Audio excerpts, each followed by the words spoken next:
Following Indiana's 27-21 beatdown of Miami for the national championship on Monday night, the Hoosiers are among favorites to repeat, according to Vegas odds makers. Who joins them at the top of that list? Locked On Big Ten starts right now.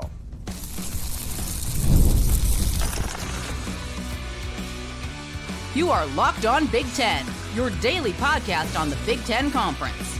Part of the Locked On Podcast Network, your team every day. Welcome to Locked On Big Ten. I'm Craig Shemon, part of the Locked On Podcast Network, now the #1 sports podcast network. Thanks for making us your first listen each and every day. We are free and available wherever you get your podcasts and on YouTube, part of the Locked On Podcast Network, your team every day. Hit that free subscribe button down below. That way you'll never miss a single episode. And if you could share, like, and follow, that'd be great. And you can hype YouTube videos. That would be awesome too. Today's episode is brought to you by FanDuel. Before tip-off, check the FanDuel app and see what's dropping during NBA Happy Hour every Friday from 6 to 7:30 p.m. Eastern. So Indiana and Ohio State among the favorites to win it all this next football season. Oregon in the mix as well. Hey, did you see the size of Curt Cignetti's bonus? Woo! And both Mendozas now leaving Indiana, plus our basketball power rankings. But first, Indiana's starting to get some respect. Finally, it's about time. Of course, this is following the school's first national championship. Vegas odds makers like the Hoosiers' chances to repeat in 2026, although they're not alone at the top of the heap. Depending on which service you use, and we recommend our friends at FanDuel at all times. Indiana, Ohio State, Texas, and Notre Dame are all at the top as the top 4 favorites to win the Natty next season. By the way, Texas, let's just re-rack all the noise from last year. Texas is back. Arch Manning for Heisman. Just re-rack it from last year to this year, right? It's rinse and repeat again. So all 4 of these teams are on the plus 700 to plus 750 range as far as the odds to win it all. Oregon has some value as the 5th best odds at plus 800. All right, so they're not far behind. So 3 of the top 5 teams, as a matter of fact, are Big Ten teams. What's new? And we like our chances for the Big Ten to win its 4th straight national championship. Who's it going to be? Well, we gave you the odds to those top 5 teams. Georgia's around plus 900. LSU, they got Lane Kiffin. Lane Kiffin's teams are always kind of in the mix, but not at the top. He's at plus 1,200 at LSU. Texas Tech with all their oil, name, image, and likeness money at plus 1,400. Texas A&M at plus 1,600. Alabama, Kalen DeBoer, rounding out the top 10 at plus 1,800. Now, Miami, which just lost to Indiana, and they need a replacement for Carson Beck at quarterback. And if you listen to this podcast every day, we don't think that much of Carson Beck. So they need to upgrade at quarterback this year. I guess that means they're going to have to spend more money. I mean, they paid the kid like $4 million. Didn't get their money's worth, if you ask me. Miami coming in at plus 2,000. Now, other Big Ten schools getting some attention. USC and Lincoln Riley. Remember, they got that #1 recruiting class coming in. I don't know how many of those players are going to play right away. True freshmen, not a lot of them. But nevertheless, they're at plus 3,500. Michigan at plus 4,000. By the way, we got an interesting story on Sharon Moore tomorrow on tomorrow's podcast. You want to check that out here on Locked On Big Ten. Penn State, 80-1 odds to win it all. Hey, I'd rather be there, than where they were this past offseason as the #2 preseason ranked team and then fall the way they did. Iowa at 101. Again, same odds as Indiana going into the season, 100-1, right? So we're saying you have a chance. Iowa and Washington, same thing, 100-1. Got Damon Williams Jr. all signed, sealed, and delivered. Just going to toy with the portal. He didn't. He came back. He's there. Of course, he was legally bound to. But, as we kind of alluded to here just a minute ago, preseason odds and preseason polls, they aren't worth too much, especially this time of year, or even in August as we get ready to kick off the season. Heck, I don't think they're worth that much during the season. Like I said, Indiana was 101 shot to win the Natty this past season, and yet they're the champions. So that made them, by the way, the longest long shot to win in the last 25 years.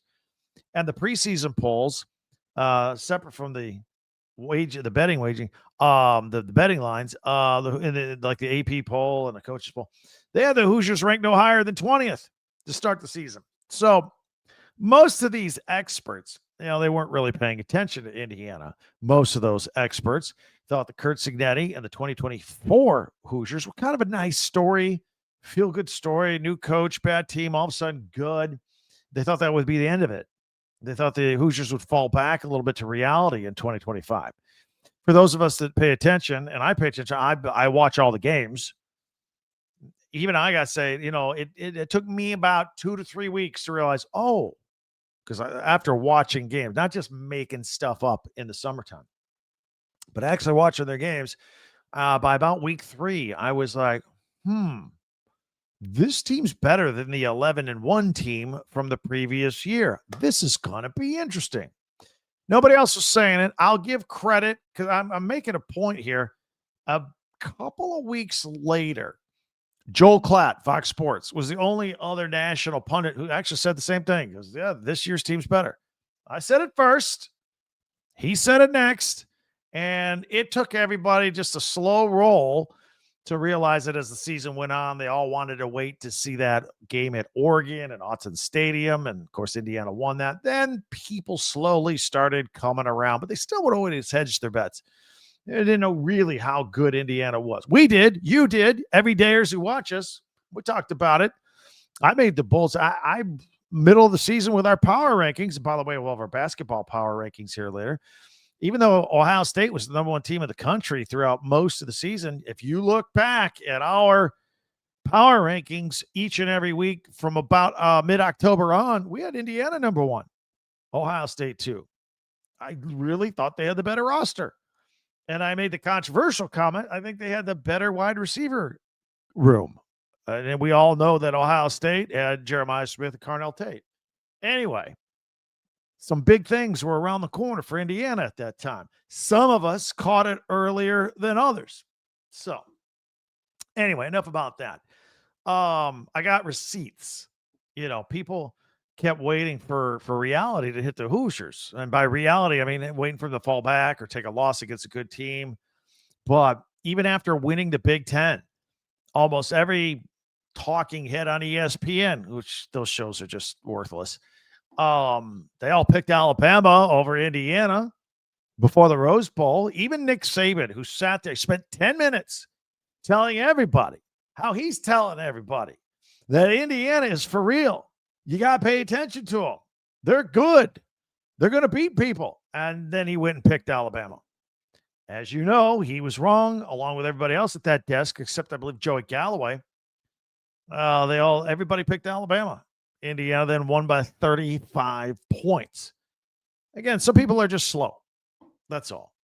Galloway was the only one that had the guts to pick Indiana before the Rose Bowl. Desmond Howard, nobody. All these people that follow this stuff, no clue.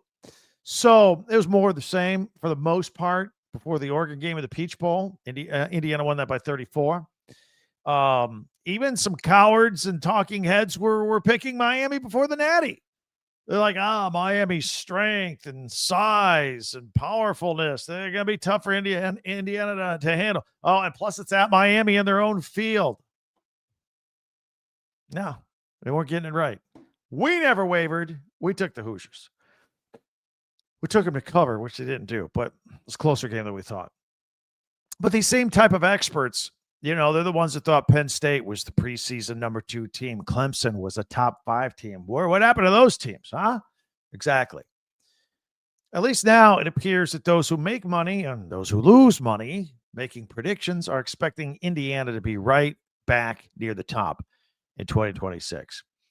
So far since the odds were released, early money coming in on Indiana and Notre Dame. And in case you're wondering, the championship in January 2027 is going to be in Las Vegas. All right. Nobody will have a home field advantage there like Miami did this year. Hey, be sure to hit that free subscribe button down below. That way you'll never miss a single episode. And if you could share, like, and follow, that would be great. We have a website. It's called talkbig10.com with the number 10.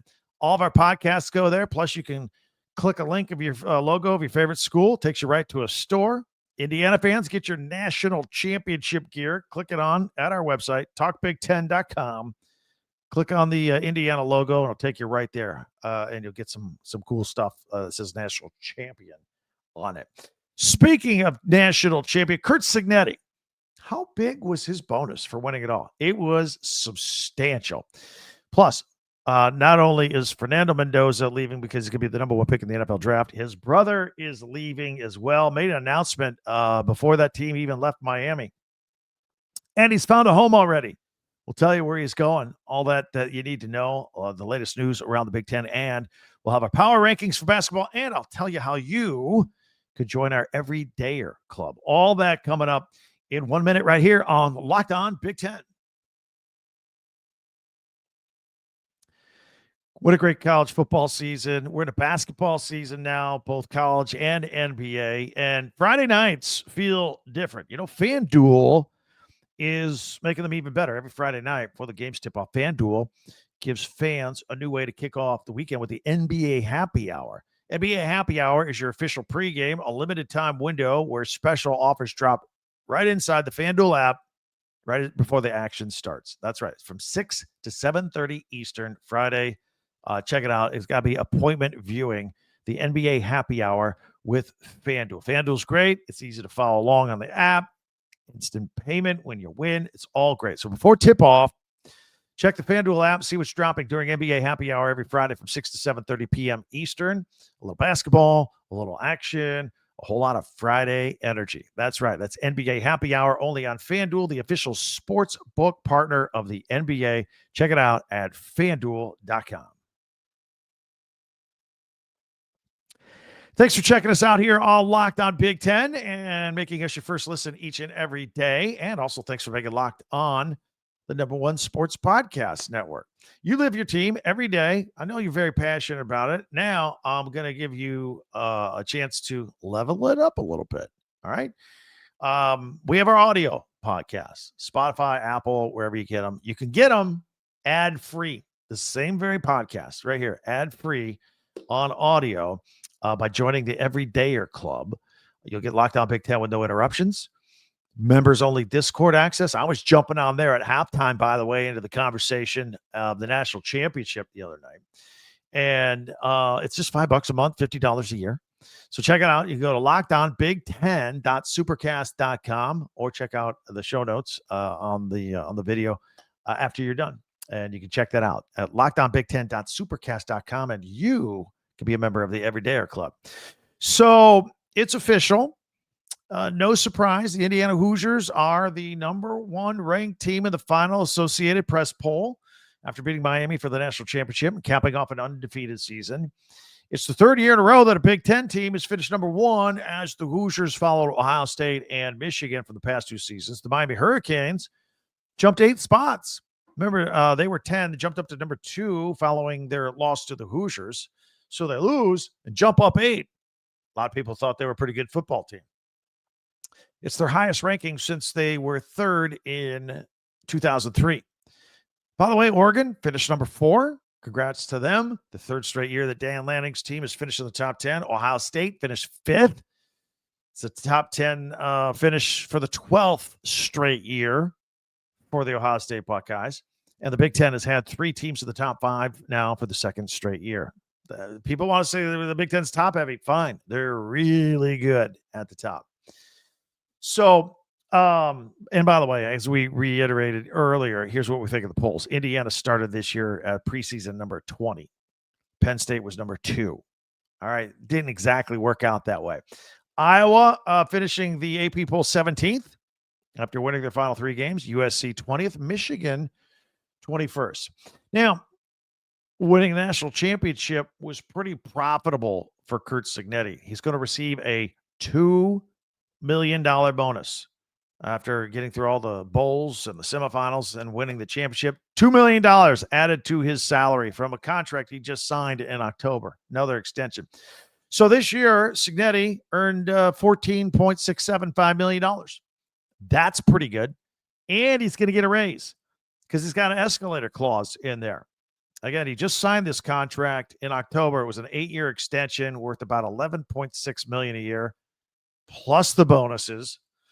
And, getting to the semifinals and the Final Four, that triggers a clause where Indiana has to explore the marketplace and then redo his contract to make him a top 3 average paid football coach. I mean, Lane Kiffin just got his huge deal at LSU. That's going to raise Cignetti as well.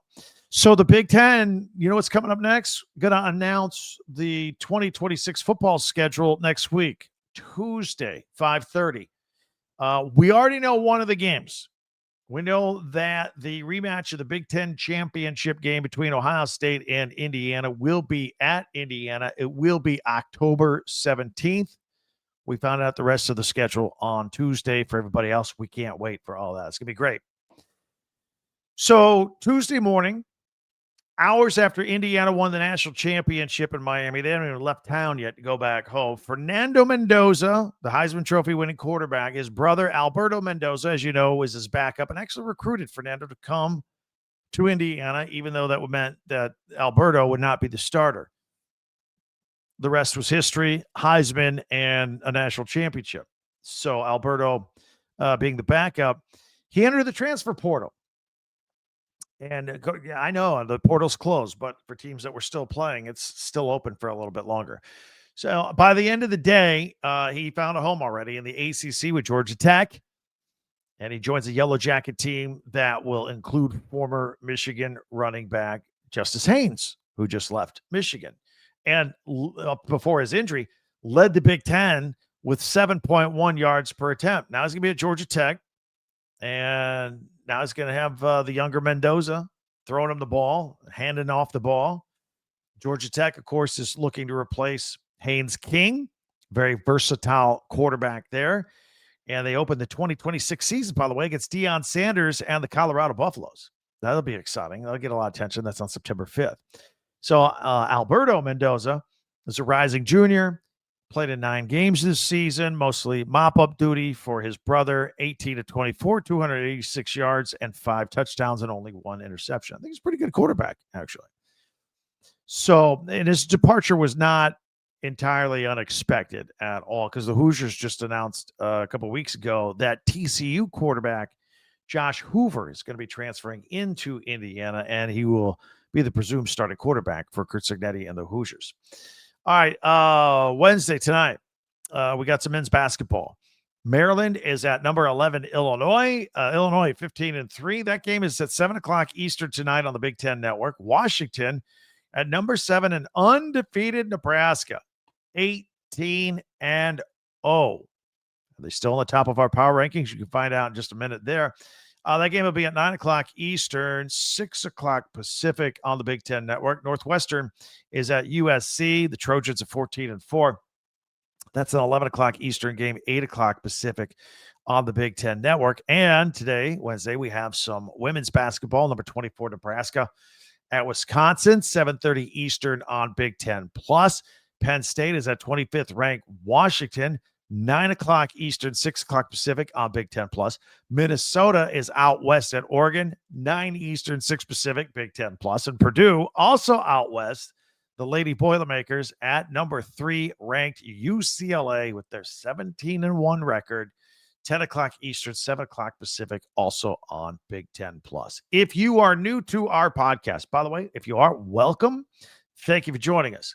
We, in addition to covering all 18 teams, and giving you the news, analysis of that news, opinion on that news. We also have features at the end of our podcast every day that make us very unique. Mondays, we do my top 10 Big Ten observations. Tuesday, tweets. Wednesdays, we power rank stuff. We're going to take a look at the men's basketball standings as we see it, 1 through 18. Thursdays, tomorrow, we'll take a look at the weekend slate on the Big Ten Network and pull out some, first of all, the live play-by-play when the basketball games are. Among other things, we throw in some wrestling and some other things. We've also they got the Big Ten Classics, and then Friday we make picks. No more pigskin picks, right? We're segueing to basketball now, making our drive toward March Madness. We'll have our picks on Friday's show with all of that. But now, as I said, we got our power rankings, men's basketball. That's coming up next. That's right here on Locked On Big Ten.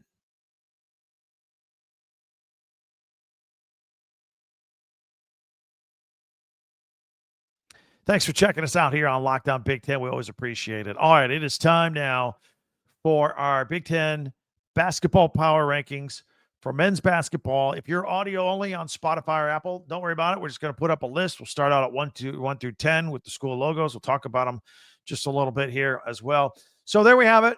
Nebraska is still number one in our Big Ten power rankings for men's basketball. They had that convincing 77-58 win at Northwestern on Saturday to reach 18-0. They are hosting Washington tonight, Wednesday night. So we'll see how that goes. Purdue, a strong number 2. They're at UCLA. They were, as we're taping, we tape it here on Tuesday night for Wednesday, late game. Purdue at UCLA as we speak. And of course, they won at USC on a part of their West Coast trip. Purdue did on Saturday. Michigan was winning big against Indiana when we started taping the podcast. They're at number 3, Michigan State. Also, late, just getting going as we're taping this podcast at Oregon. They won by 17 at Washington on Saturday. So all these teams, no change here. And Illinois rounding out our top 5. Had the 10-point home win versus Minnesota on Saturday. And they host Maryland tonight, Wednesday night. So we'll check that out. 6th, we've got Iowa. Ben McCollum's team hosted Rutgers. As of our taping, they were in their game as well, but they did have their impressive 17-point win at Indiana on Saturday. Wisconsin coming in at 7. They had a 9-point home win versus Rutgers. Nick Boyd had 32 points and 9 assists in that game. USC, I mentioned their loss to Purdue. They're coming in at number 8. Didn't really want to penalize them for losing to Purdue. Purdue's really good. Hosting Northwestern tonight, Wednesday night. And then Indiana, I mentioned the loss to Iowa. They had, again, we're losing badly to Michigan when we were taping this podcast. I got them at number 9 and UCLA at number 10. Mentioned the Purdue matchup there. All right, let's see the best of the rest, if you will. Washington coming up at number 11. They're coming off a loss to Michigan State. Ohio State at number 12. Now, they did beat Minnesota 82-74 in overtime Tuesday night. John Mobley Jr. had 26 points in that game for the Buckeyes in their home win. Rutgers, the number 13. I mentioned their game against Iowa on Tuesday night. Minnesota, just mentioned their loss at Ohio State in overtime Tuesday night. They're at 14. Oregon coming in at number 15 on our weekly list. They had their 10-point loss to Michigan on Saturday. The Maryland Terps, and they had a big win versus Penn State on Sunday, 96-73. David Coit made 9 3-pointers in that game. So that was pretty good. Northwestern at number 17, the 19-point loss at home versus Nebraska on Saturday at USC tonight, Wednesday night. And then Penn State coming up a loss to Maryland. Got them still at the bottom there at number 18. So those are our basketball power rankings as we see it. The standings as we see it, as they say. So we do that each and every week. And not a lot of movement, just a couple of spots for a couple of teams, and that's about it compared to last week. Not a lot of movement. A lot of teams in the upper half won their games, bottom half were losing it. So that tells me I think we've got our power rankings pretty well locked in, right? If I do say so myself. So we'll see how they change between this week and next week as well. Tomorrow, our feature will take a look at the Big Ten Network's weekend programming with more basketball and the Big Ten Classics and all that stuff. Now, once again, if you missed it earlier, we've been talking about this Everydayer Club. You can join it. First of all, let me separate the two things here. So this podcast will always be free, and you can hit that free subscribe button right now, and it's always free. We're going to be here every single day for you. Talk about all 18 Big Ten teams day in and day out. A lot of focus on football and basketball here. It's what we do. However, if you want to join the Everydayer Club, if you're an Everydayer viewer and you're passionate about this and you get Locked On Big Ten, the audio version, Spotify, Apple, wherever you get your podcasts. Get it ad-free, right? No interruptions. Members only Discord. I told you I was jumping on there at halftime of the football game on Monday night. Access to other podcasts as well. So you can jump in there at Locked On Big Ten, number 10, Locked On Big Ten .supercast.com. Jump in, join us all in there in the Everydayer Club. Would love to have you there as well. All right, lots going on. I'm going to talk a little bit about Michigan. I heard a weird, interesting story about Sharon Moore. I want to explore a little bit at Michigan throughout the week. We're still going to talk about the dominance of the Big Ten. Where's the SEC? We're gonna have some fun with that because we enjoy the little rivalry, Big Ten versus SEC. Big Ten is clearly the better conference than the SEC, and that really bothers them when they hear stuff like that. So that's the kind of stuff we got coming up this week. Thanks for joining us here today. Can't wait to talk to you later. For Locked On Big Ten, I'm Craig Shemon. See you next time.